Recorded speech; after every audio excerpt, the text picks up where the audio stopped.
বাংলাদেশের প্রাকৃতিক স্বর্গ নেত্রকোনা জেলা।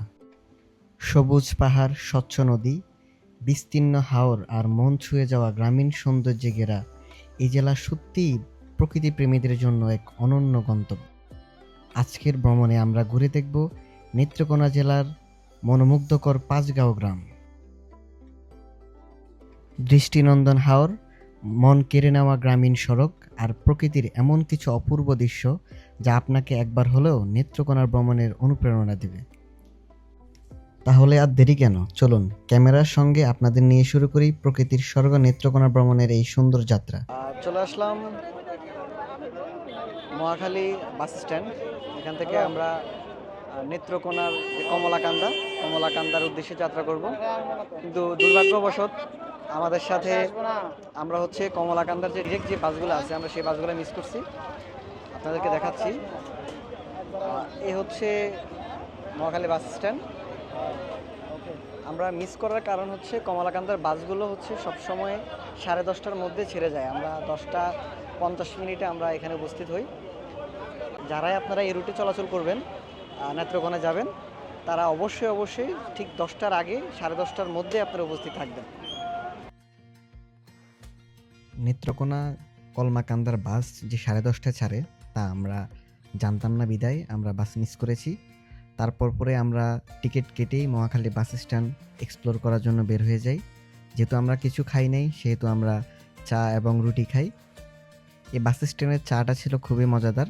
তারপর চা খেয়ে আমরা মহাখালী বাস স্ট্যান্ডের যে পুরাতন ভবনটা ছিল, পুরাতন ভবনটায় আমরা ঘুরতে যাই। পুরাতন ভবনটা ছিল হকারদের আড্ডাখানা। তারপর আমাদের বাস ছাড়ার সময় হয়ে যায়, আমরা বাসে উঠে পড়ি।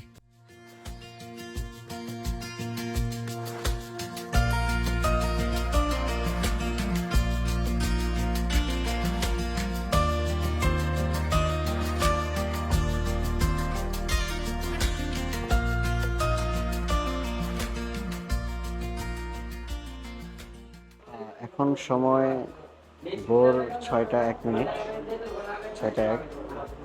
আমরা এখন আছি উজিরপুর বাজার, নাজিরপুর বাজার কমলাকান্ত। আমরা এখন নাস্তা করতেছি। গাড়ি কিছুক্ষণ আগে আমাদেরকে নামাই দিছে, বাট যে পরিমাণ বৃষ্টি ভাই, বের হইতে পারিনি।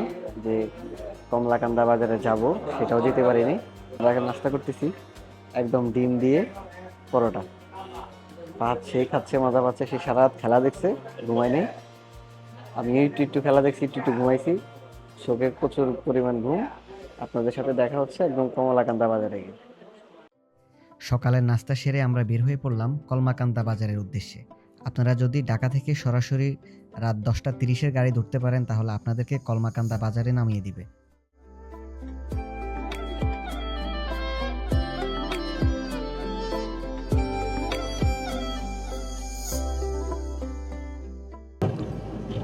জাস্ট লুক এট ভিউ, দেখেন রাস্তাটা এত পরিমাণ সুন্দর। ওই যে দূরে দেখা যাচ্ছে মেঘালয় পাহাড়গুলো, আর এই হচ্ছে রাস্তা। আমরা যাচ্ছি কমলাকান্দার উদ্দেশ্যে। মাশাআল্লাহ, এই সাত সকালের মধ্যে এই দৃশ্য দেখেই তো এত এই লং জার্নির কষ্ট আমি ভুলে গেছি।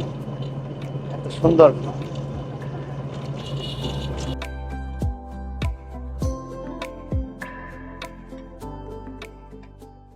আমরা এখন কলমাকান্দা বাজারে, আপনাদেরকে বাস নামায় দিবে কলমাকান্দা বাজারেই। আমরা একটু ভিতরে চলে আসি উপজেলা রোডে। আমরা এখান থেকে অলরেডি একজন বাইকার ভাইয়ের সাথে কথা বলেছি, ওনার সাথে দামে মিলে না দেখে আমরা সামনে আরও যাব। সামনে আরও অনেকগুলো বাইক আছে, ওখানে কথা বলে একটা বাইক ঠিক করে আমরা প্রথমে চলে যাব পাঁচগাঁও গ্রামে। পাঁচগাঁও যে বর্ডার সাইডটা, ওইটাতে পাঁচগাঁও গ্রাম। তারপর তারপরে বর্ডার দেখতে পারবেন, যে লেঙ্গুরা দিয়ে ঘুরতে পারবেন। পাহাড়ের নিচে পর্যন্ত যাওয়া যাবে। সারাদিনে 16 রুটে দিবে। একটা বাইক ঠিক করেছি আমরা, আমি আর পাহাড় উঠে পড়ছি। ভাইয়ের নাম কি ভাইয়া? আলামিন ভাইয়ের বাইকে উঠলাম। আমরা এখন কোথায় যাচ্ছি আলামিন ভাই? পাঁচগাঁওতে। এখন যাচ্ছি আমরা পাঁচগাঁওতে। ফার্স্ট ডেস্টিনেশন হচ্ছে পাঁচগাঁও। এখানে এক বাইকে দুজনে বসা যায়, দুজনে নিয়ে যায়। এখানে 1000-1200 মধ্যে সারাদিনের জন্য আপনারা বাইক পাবেন, 1500 টাকার মধ্যেও পাবেন। যদি অন্য অন্য দূরত্ব যেগুলো আছে সেগুলোতে যেতে চান।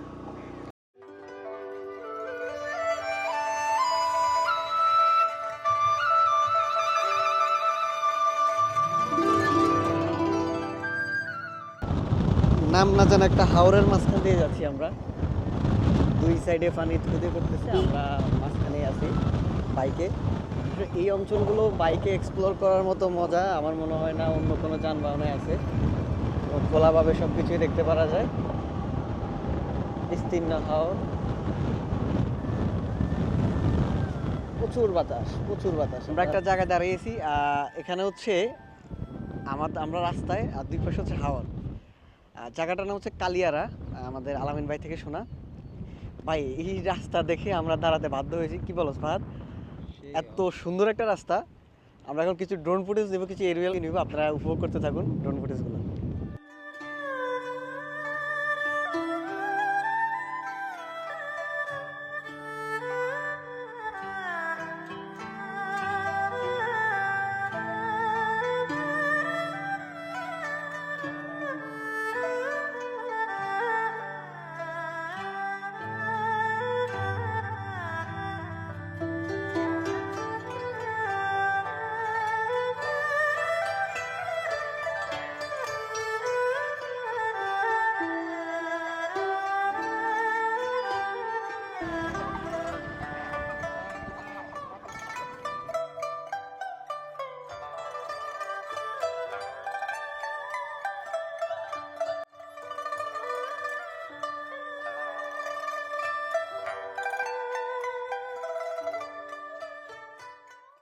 মাশাআল্লাহ, এত সুন্দর নেত্রকোনা না আসলে আমরা কখনোই জানতে পারতাম না। আমরা পাঁচগাঁও গ্রামের দিকে যাওয়ার সময় একটা শাপলা বিলেস দেখে আমরা দাঁড়াইছি এখানে, আপনাদেরকে দেখাচ্ছি। এই হচ্ছে পথ, এই যে শাপলা বিল। উফ, অস্থির অস্থির ভাই। আমার বউ দেখলে এখন পাগল হয়ে যাইতো শাপলা ফুলগুলো দেখে, সেই লেভেলের অস্থির শাপলা। মানে এই রাস্তা, এদিকে ইন্ডিয়ার পুরোটাই মেঘালয়, এদিকে পুরোটাই মেঘালয়, আর এই হচ্ছে শাপলা বাগান। আমরা যাচ্ছি পাঁচগাঁও, একদম ইন্ডিয়া বর্ডারের নিচে পাঁচগাঁও গ্রামে। ফাহাদ আমারে শাপলা ফুল দিবে, দাও ফাহাদ, এগুলো আমার হাতে দাও। ফাহাদ শাপলা ফুল গিফট করবে আমারে। ও ও অস্থির শাপলা, শাপলা ফুলে ঘেরান নাই তো শাপলাটা সেই সুন্দর লাগে, অস্থির অস্থির। এটা নিয়ে যাচ্ছি, চলেন আমরা পাঁচগাঁও গ্রামের দিকে যাই। পাঁচগাঁও গ্রামে দেখা হবে আপনাদের সাথে। আকাশ খুব খারাপ, ওয়েদারটা জানি না অনুকূলে থাকবে কিনা ততক্ষণ পর্যন্ত, পাঁচগাঁও গ্রামে যাওয়া পর্যন্ত আপনাদেরকে সর্বোচ্চ ভিউ দেখানোর চেষ্টা করবো ইনশাল্লাহ।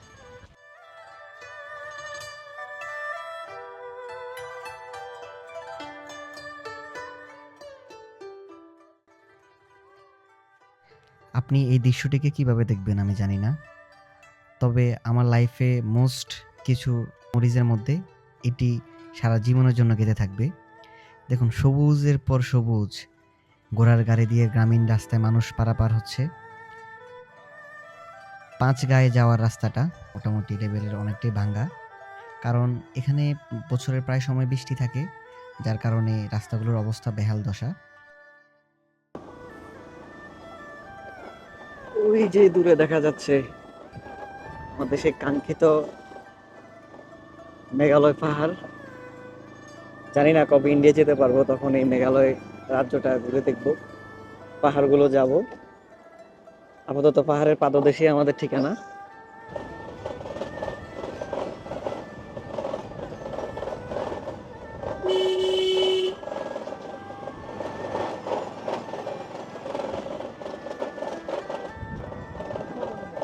ওই যে দেখা যাচ্ছে যে গ্রামগুলো, এটা হচ্ছে মূলত পাঁচগাঁও গ্রাম, যে হাজং এবং হাজং সম্প্রদায়েরা বসবাস করে।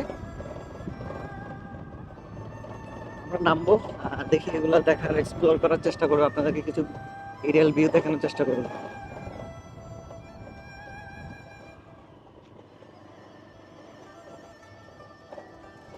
আমরা এখন অবস্থান করতেছি চন্দ্রডিঙ্গায়, পাঁচগাঁও গ্রামে। এখান থেকে ওই যে দেখা যাচ্ছে পাহাড়, চন্দ্রডিঙ্গা পাহাড়, আর নিচের যে পাহাড়ের পাদদেশে যে ঘরগুলো সেটা হচ্ছে পাঁচগাঁও গ্রাম।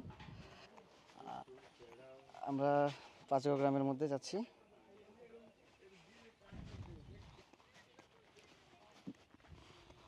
বিজিবি থেকে অনুমতি নিয়ে আমরা পাঁচগাঁও গ্রামে আসলাম। পাহাড়ে যেতে পারবো না, এটা আমাদের ব্যাড লাক, বাংলাদেশিদের জন্য ব্যাড লাক।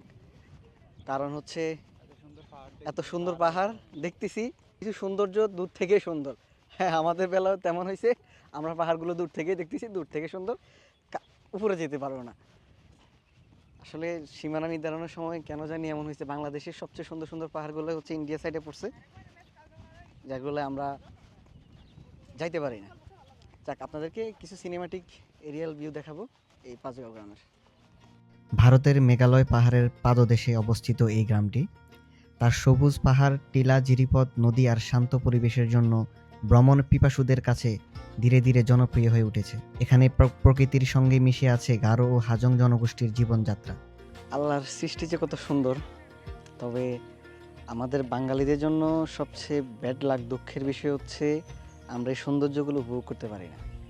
সীমান্তবর্তী হওয়ার কারণে, প্রথমত আমাদের সীমান্তের সাথে ঝামেলার কারণে আমরা এই পর্যন্তই আসতে পারি, ভিতরে আর যেতে পারি না। ভিতরে অনেক সুন্দর ঝর্ণা আছে, সুন্দর জায়গা আছে, যে পাহাড়ের পাদদেশগুলো অনেক সুন্দর, বাট আমরা সেগুলো উপভোগ করতে পারি না। আমাদের এটা ব্যাড লাক। আমরা আপনাদের জন্য কিছু ড্রোন শুট এবং কিছু এরিয়াল ভিউ নিয়েছি, সেগুলো আপনারা দেখবেন অবশ্যই। যদিও সীমান্তবর্তী এলাকায় ড্রোন উড়ানো খুবই একটা রিস্কির ব্যাপার, তারপরেও আপনাদের জন্য, আপনাদের দেখার স্বার্থে আমরা ভিতরে কিছু শট নিলাম, সেগুলো আপনাদেরকে দেখাবো।